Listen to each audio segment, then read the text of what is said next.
घबराने की बिल्कुल जरूरत नहीं। चलिए, फिलहाल बहुत बहुत शुक्रिया नितेंद्र, तमाम जानकारी हमारे साथ साझा करने के लिए।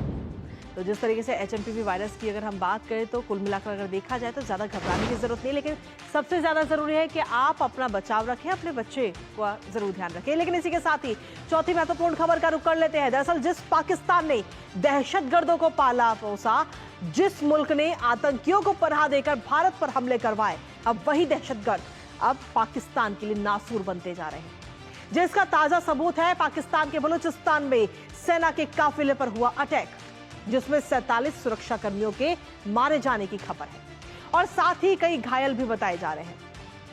दरअसल बलूच लिबरेशन आर्मी यानी कि BLA ने रविवार को दावा किया कि उसकी फिदाई यूनिट मजीद ब्रिगेड ने शनिवार को बलूचिस्तान के तुर्बत के पास एक पाकिस्तानी सेना के काफिले पर आत्मघाती हमला किया और इस हमले में 47 कर्मियों की मौत हो गई और 30 से ज्यादा घायल हैं।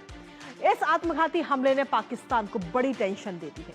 दरअसल बलूचिस्तान लिबरेशन आर्मी एक बलूच जातीय राष्ट्रवादी उग्रवादी संगठन है जो मुख्य रूप से दक्षिणी अफगानिस्तान में केंद्रित है और यहीं से पाकिस्तान के बलूचिस्तान में हमले करता है।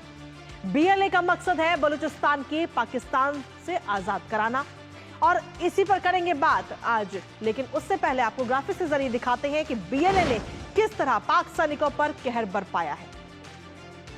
BLA की फिदाई यूनिट ने इस पूरे हमले को अंजाम दिया है, जिसमें 47 सैनिकों के मारे जाने की खबर है। तुर्बत में सेना का काफिला वहां से गुजर रहा था और वहां पर BLA की तरफ से सेना के काफिलों को निशाना बनाया गया। इस हमले में 47 सैनिकों के मारे जाने का दावा BLA की तरफ से किया गया है। साथ ही पाकिस्तान के 30 सैनिकों के घायल होने की भी खबर है इस हमले में और ऐसे में कहीं ना कहीं ये काफी टेंशन वाली बात है पाकिस्तान के लिए। बलूच लिबरेशन आर्मी ने हमले की पूरी जिम्मेदारी ले ली है। इसके साथ ही अगर हम देखें तो बलूच लिबरेशन आर्मी ने फिदाइन हमला इस पूरे हमले को बताया है, क्योंकि फिदाइन यूनिट की तरफ से ये किया गया।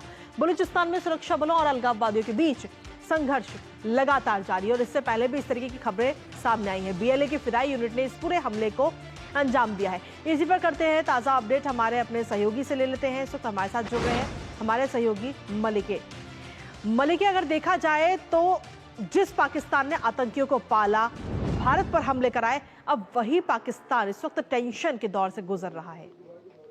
देखिए, ये बहुत बड़ी घटना है। ये परसों शनिवार को ये घटना हुई थी, लेकिन इसकी जो डिटेल है वो आज सामने आई है। बलूचिस्तान लिबरेशन आर्मी ने, जैसे आपने बताया, कि एक डिटेल्ड स्टेटमेंट जारी किया है, जिसमें उन्होंने बताया है कि उनके इस हमले में 47 पाकिस्तान के अर्धसैनिक बल के जवान जो हैं वो मारे गए हैं और 30 घायल हुए हैं। ये हमला इसलिए बहुत सिग्निफिकेंट है कि 9 नवंबर को कोयटा रेलवे स्टेशन पर एक धमाका हुआ था। उस धमाके में पाकिस्तानी सुरक्षा बलों के 30 जवान मारे गए थे और उसके बारे में ये कहा गया था कि वो बलूचिस्तान में पाकिस्तानी सेना पर, पाकिस्तानी सुरक्षा बलों पर सबसे बड़ा हमला था।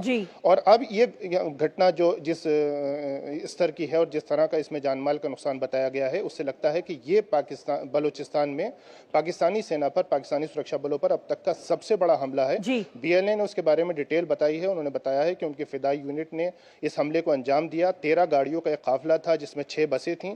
ये सब कराची से फ्रंटियर कोर हेडक्वार्टर तुर्बत जा रहे थे। एक बस को एक बारूद से भरी हुई गाड़ी के जरिए पहले ब्लास्ट में उड़ाया गया और उसके बाद उसके नतीजे में पास में चल रही सैन्य जो एक और गाड़ी थी उसको भी नुकसान पहुंचा। एक बस पूरी तरह तबाह हो गई और उसमें ये लोग मारे गए हैं। मलिक, अगर देखा जाए तो इस हमले के बाद में क्या पाकिस्तान की तरफ से किसी प्रकार की प्रतिक्रिया आई है?